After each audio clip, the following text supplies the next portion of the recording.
السلام علیکم ورحمۃ اللہ وبرکاتہ۔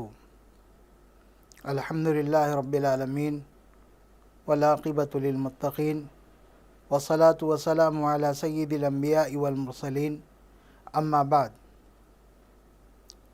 معزز ناظرین، گلدستہ سیرت میں آپ تمام کا استقبال ہے۔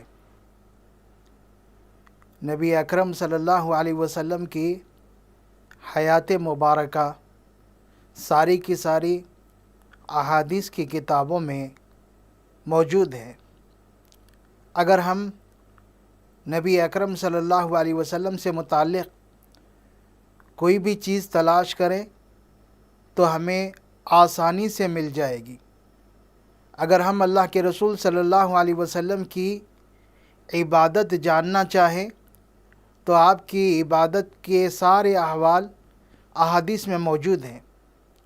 اگر ہم نبی اکرم صلی اللہ علیہ وسلم کی مسجد کی کیفیت معلوم کرنا چاہے کہ آپ مسجد میں کس طرح رہا کرتے تھے، کن اوقات میں رہا کرتے تھے، وہ ساری چیزیں ہمیں مل جائے گی۔ ویسے ہی نبی اکرم صلی اللہ علیہ وسلم بازار میں کس طرح داخل ہوا کرتے تھے اور کن آداب کی آپ تعلیم دیا کرتے تھے وہ بھی ہمیں مل جائے گا۔ یعنی نبی اکرم صلی اللہ علیہ وسلم کی ساری زندگی احادیث کی کتابوں میں موجود ہیں۔ یہاں تک کہ نبی محترم صلی اللہ علیہ وسلم کا مبارک حلیہ بھی ہمیں احادیث کی کتابوں میں ملے گا کہ آپ صلی اللہ علیہ وسلم کس طرح تھے، کس طرح دکھائی دیتے تھے، وہ ساری باتیں احادیث میں ہمیں مل جائے گی۔ بخاری کے حوالے سے حضرت انس رضی اللہ تعالیٰ عنہ کی حدیث، جو نبی اکرم صلی اللہ علیہ وسلم کا حلیہ مبارک بیان کرتے ہوئے کہتے ہیں کہ کان رسول اللہ صلی اللہ علیہ وسلم ربعتن لیس بالقصیر ولا بالطویل۔ حضرت انس رضی اللہ تعالیٰ عنہ نبی اکرم صلی اللہ علیہ وسلم کا حلیہ بیان کر رہے ہیں کہ آپ کا قد درمیانہ تھا۔ آپ کا قد درمیانہ تھا، نہ آپ زیادہ لمبے تھے اور نہ ہی آپ پست قد تھے، بلکہ درمیانی قد والے آپ تھے۔ اس کے بعد حضرت انس رضی اللہ تعالیٰ عنہ کہتے ہیں وَكَانَ حَسَنَ الْجِسْمِ، اور نبی اکرم صلی اللہ علیہ وسلم خوبصورت جسم والے تھے۔ آپ کا جسم بہت ہی خوبصورت تھا۔ وَكَانَ شَعْرُهُ لَيْسَ بِجَعْدٍ، اور آپ صلی اللہ علیہ وسلم کے بال گھنگریالے نہیں تھے، بالکل گھنگریالے بال نہیں تھے۔ ویسے ہی حضرت انس رضی اللہ تعالیٰ عنہ نبی اکرم صلی اللہ علیہ وسلم کا رنگ ذکر کرتے ہوئے فرماتے ہیں کانا اسمر اللون، کہ آپ صلی اللہ علیہ وسلم خوبصورت تھے اور آپ سفید رنگ والے تھے جو گندمی رنگ کی طرف مائل تھا۔ اور حضرت انس رضی اللہ تعالیٰ عنہ کہتے ہیں کہ نبی اکرم صلی اللہ علیہ وسلم جب چلتے تو بالکل مضبوطی سے اور طاقت لگا کر چلتے۔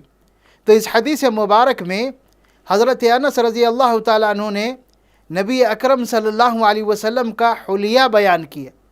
سب سے پہلے آپ کا قد بیان کیا کہ آپ درمیانی قد والے تھے، نہ لمبے تھے نہ ہی پست قد والے تھے، اور آپ صلی اللہ علیہ وسلم خوبصورت جسم والے تھے۔ آپ کے بال گھنگریالے نہیں تھے، اور پھر آپ کا رنگ سفید تھا، آپ گورے تھے اور سفیدی گندمی رنگ کی طرف مائل تھی۔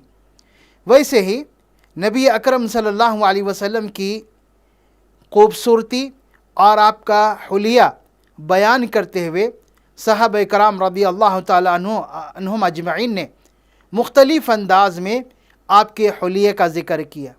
نبی اکرم صلی اللہ علیہ وسلم کے تعلق سے حضرت انس رضی اللہ تعالیٰ عنہ ہی کہتے ہیں کہ کان احسن الناس وجہا واحسن الناس خلقا، کہ نبی اکرم صلی اللہ علیہ وسلم چہرے کے اعتبار سے تمام لوگوں میں خوبصورت تھے، چہرے کے ساتھ ساتھ آپ اخلاقی اعتبار سے بھی تمام لوگوں میں سب سے خوبصورت اور سب سے حسین تھے۔ حضرات صحابہ رضوان اللہ علیہم اجمعین نے نبی اکرم صلی اللہ علیہ وسلم کی خوبصورتی اور آپ کے اچھے اوصاف کا ذکر کرتے ہوئے ارشاد فرمایا، کان احسن الناس واجود الناس واشجع الناس، کہ نبی اکرم صلی اللہ علیہ وسلم لوگوں میں سب سے خوبصورت تھے اور لوگوں میں سب سے زیادہ سخی تھے اور سب سے زیادہ بہادر تھے۔ اسی حدیث میں نبی اکرم صلی اللہ علیہ وسلم کی بہادری کا ذکر کیا گیا کہ ایک روز مدینہ والے خوف میں مبتلا ہو گئے کسی آواز کو سن کر، اور پھر لوگ اس آواز کی طرف چل پڑے کہ دیکھیں کہ آواز کس طرح تھی۔ تو لوگوں نے راستے میں نبی اکرم صلی اللہ علیہ وسلم کو اس آواز کی طرف سے تشریف لاتے ہوئے دیکھا۔ آپ آواز کی طرف سب سے پہلے گئے اور واپس آتے ہوئے دیکھا تو لوگوں سے فرمایا کہ گھبرانے کی بات نہیں ہے، ڈرو مت، گھبراؤ مت۔ اور آپ حضرت ابو طلحہ انصاری رضی اللہ تعالیٰ عنہ کے گھوڑے پر سوار تھے اور گھوڑا بغیر زین کے تھا، ننگی پیٹھ پر سوار تھے، اور پھر آپ نے گھوڑے کی تعریف کرتے ہوئے فرمایا کہ ہم نے اس کو روانی میں دریا کی طرح پایا ہے، دریا کی طرح۔ تو نبی اکرم صلی اللہ علیہ وسلم کی خوبیاں حضرات صحابہ رضوان اللہ علیہم اجمعین نے بیان کی کہ آپ لوگوں میں سب سے خوبصورت تھے اور پھر لوگوں میں سب سے زیادہ سخی تھے۔ کوئی آپ سے کچھ مانگتا تو آپ اسے منع نہیں کرتے، بلکہ جو بھی آپ کے پاس ہوتا آپ اسے فوراً دے دیتے، اور پھر آپ لوگوں میں سب سے بہادر تھے۔ بلکہ حضرات صحابہ رضوان اللہ علیہم اجمعین کہتے ہیں کہ جب جنگ سخت ہوتی اور بہت تیزی سے لڑائی چلتی تو ہم اپنے بچاؤ کے لیے نبی اکرم صلی اللہ علیہ وسلم کے آس پاس جانے کی کوشش کرتے ہیں کہ آپ کے ذریعے سے ہم اپنا بچاؤ کریں گے۔ نبی اکرم صلی اللہ علیہ وسلم ہر طرح سے خوبصورت تھے۔ آپ کی خوبصورتی کو اور آپ کے حلیہ مبارک کو حضرات صحابہ میں سے بہت سارے لوگوں نے الگ الگ انداز میں بیان کیا ہے۔ اگر اس کی تفصیل جاننا چاہتے ہیں تو سیرت کی کتابوں میں ام معبد رضی اللہ تعالی عنہا کا واقعہ موجود ہے کہ ہجرت کے وقت نبی اکرم صلی اللہ علیہ وسلم کا گزر ان کے خیمے سے ہوا، اور وہ خیمہ آبادی سے دور دراز تھا جہاں پر سوائے ایک بکری کے کچھ نہیں تھا۔ نبی اکرم صلی اللہ علیہ وسلم اور آپ کے ساتھ موجود صحابہ نے اس بکری کا دودھ دھویا ام معبد کی اجازت سے، اور پھر اسے پیا، اور ام معبد اور ان کے شوہر کے لیے بھی اسے بچا کر رکھا۔ بعد میں ام معبد نے ان کے شوہر کے آنے کے بعد نبی اکرم صلی اللہ علیہ وسلم کا حلیہ مبارک بہت ہی عمدہ انداز میں، بہت ہی فصاحت اور بلاغت کے ساتھ بیان کیا، جسے سیرت کی کتابوں میں دیکھا جا سکتا ہے۔ نبی اکرم صلی اللہ علیہ وسلم کے صحابہ میں ایک مشہور شاعر حسان بن ثابت رضی اللہ تعالیٰ عنہ ہیں۔ حسان بن ثابت رضی اللہ تعالیٰ عنہ کے بہت سارے اشعار ہیں۔ ان اشعار میں سے دو شعر بہت زیادہ مشہور ہوئے ہیں جو نبی اکرم صلی اللہ علیہ وسلم کے حلیہ مبارک کے تعلق سے ہیں۔ حضرت حسان رضی اللہ تعالیٰ عنہ فرماتے ہیں، وَأَحْسَنُ مِنْكَ لَمْ تَرَ عَيْنِي قَطُّ وَأَحْسَنُ مِنْكَ لَمْ تَرَ عَيْنِي قَطُّ وَأَجْمَلُ مِنْكَ لَمْ تَلِدِ النِّسَاءُ، کہ نبی صلی اللہ علیہ وسلم سے زیادہ خوبصورت آنکھوں نے آج تک نہیں دیکھا۔